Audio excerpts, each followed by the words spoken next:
E o salário, ó. Aquele humor de tipos humanos, com aqueles bordões característicos do personagem, hoje em dia parece quase desaparecido.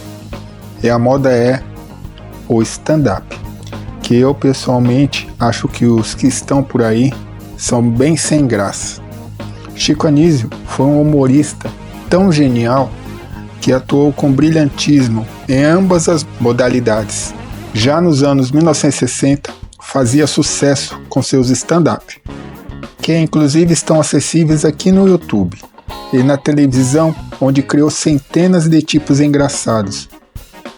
Alguns que marcaram a vida de tantas pessoas por décadas, como é o meu caso, inclusive. Convido a me acompanharem neste vídeo, onde vou narrar as curiosidades da vida do inesquecível artista Chico Anísio. Da riqueza à pobreza. Francisco Anísio de Oliveira Paula Filho nasceu na cidade cearense de Maranguape, em 12 de abril de 1931. Seu pai era dono de uma frota de ônibus na cidade, e eles tinham uma vida confortável e despreocupada. Mas tudo isso logo virou de pernas para o ar.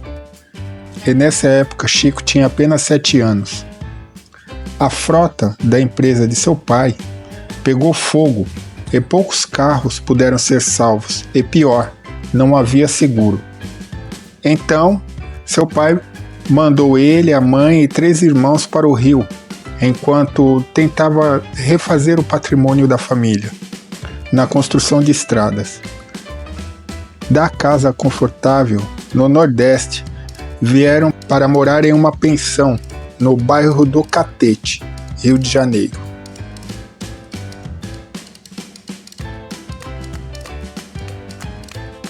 A voz de locutor.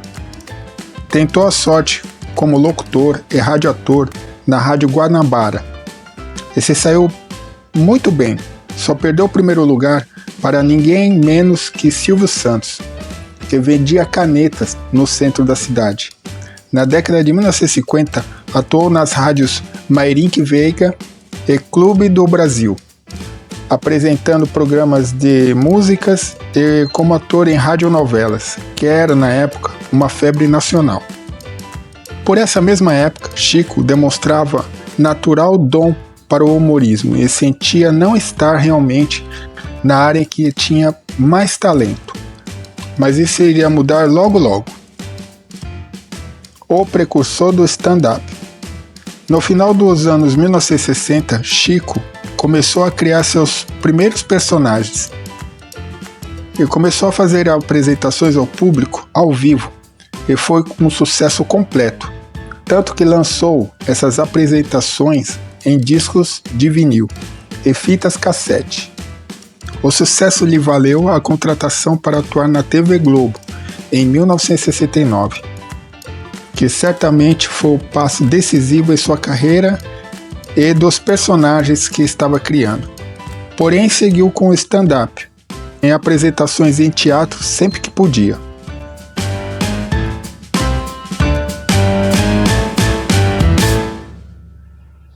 Fumante inveterado. Chico Anísio fumou por mais de 30 anos e, mesmo tendo um diagnóstico de DPOC, continuou fumando. Anos depois, declarou em entrevista ter sido aquele hábito um costume da qual se arrependia muito pelas sequelas que deixou. O auge na Globo. Numa época em que a Globo era sem dúvida a emissora e mídia mais influente do país, Chico pôde mostrar caracterizado seus inúmeros personagens e ainda criou mais de 200 tipos. Meus preferidos eram o Azambuja. A vida é o seguinte, a vida é uma jogada.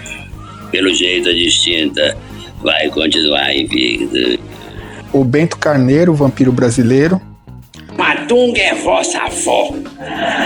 Eu sou Bento Carneiro, o vampiro brasileiro. Aquele que veio do aquém do além, aonde tivermos morto.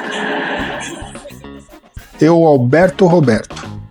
Apenas acho que nessa lista, você podia ter acrescentado também Ídalo. Lembro-me também de suas participações no Fantástico. Em 1990, iniciou a icônica Escolinha do Professor Raimundo e, na época, declarou, abre aspas, o Professor Raimundo é uma das minhas criações mais antigas. E antes, vinha muita gente na rua me criticar por ter muitos personagens. Agora falam mal por estar fazendo apenas um. Fecha aspas. Reclamou ele. Lotou o Carnegie Hall. Eu nasci lá em Maranguape e o médico sabia que aquele era o dia do meu nascimento. Ele sabia disso e tomou então as providências necessárias. Parentes e enfermeiros, aquele negócio, nasce. E chegou e eu nasci. Não era exatamente uma criança feia, eu era difícil de ser entendido. Tanto que a enfermeira, logo que me viu, olhou e disse pro médico, doutor, será que não houve engano? Isso aqui tá parecendo uma vesícula. Bom, mesmo assim eu fui entregue à minha mãe, vocês sabem, mãe é mãe, e aos olhos da coruja o filho é lindo. Então minha mãe me olhou e disse, que belezinha, olha só, é narigudinho. Aí me viraram de cabeça pra cima.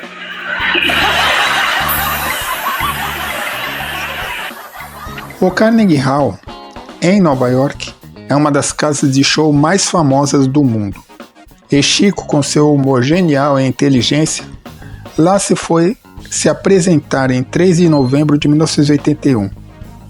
E lotou, apesar da divulgação ter sido feita apenas boca a boca.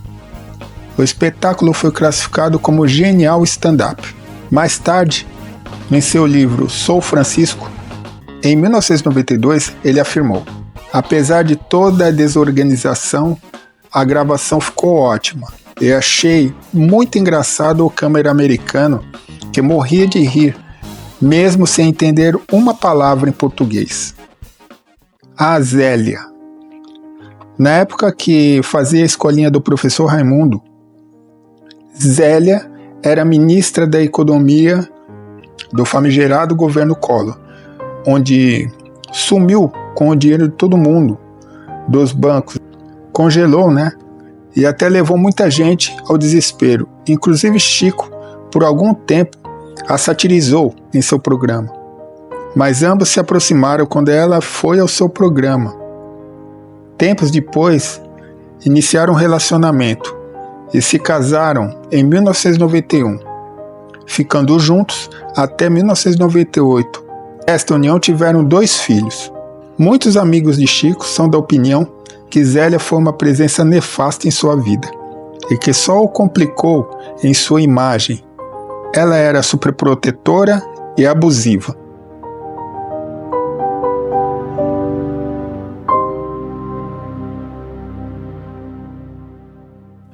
As polêmicas de Chico. Muito se fala da suposta rivalidade entre ele e Jô Soares. Ambos, durante todos os anos 70 e 1980, foram os grandes protagonistas humorísticos da TV Globo.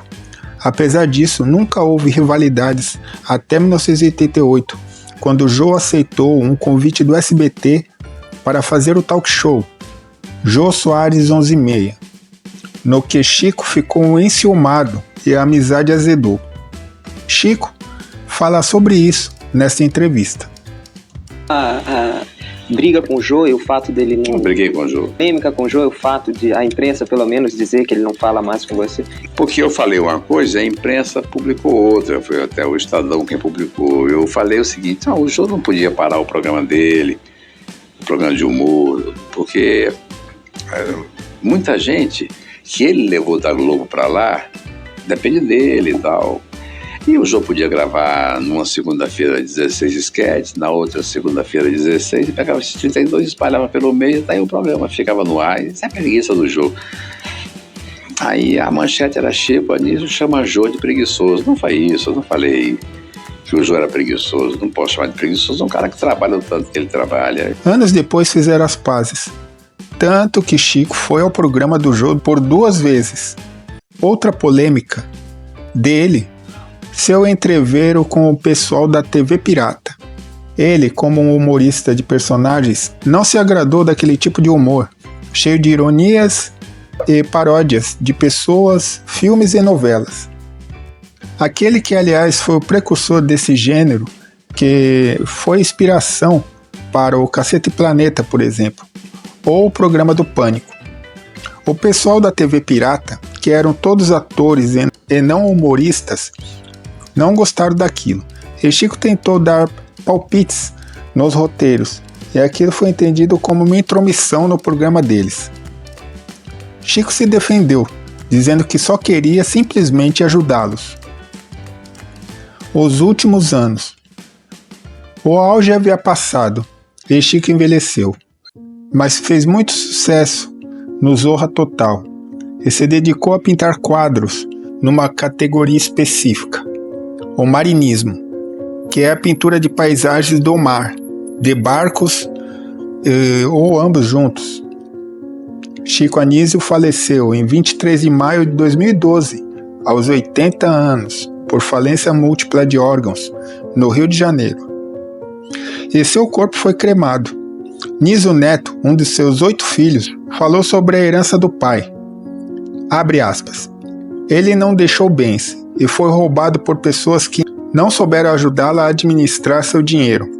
Meu pai não me deixou bens, nada, a não ser um livro. Tem atores que fizeram menos sucesso e deixaram 30 milhões de herança. A grande herança que meu pai deixou foi seu legado, como artista talentoso que era. Fecha aspas.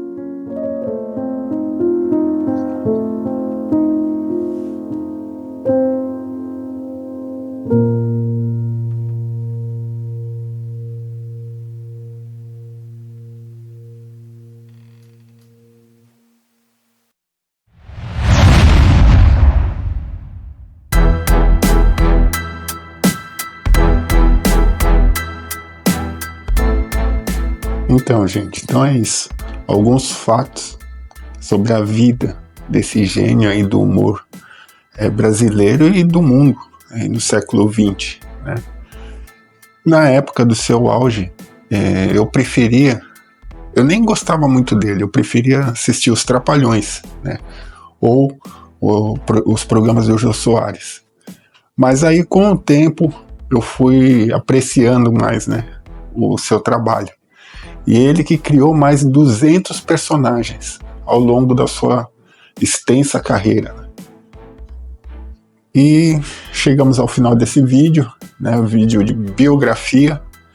E lembrando que a história vive no passado, no presente, moldando o futuro. Valeu!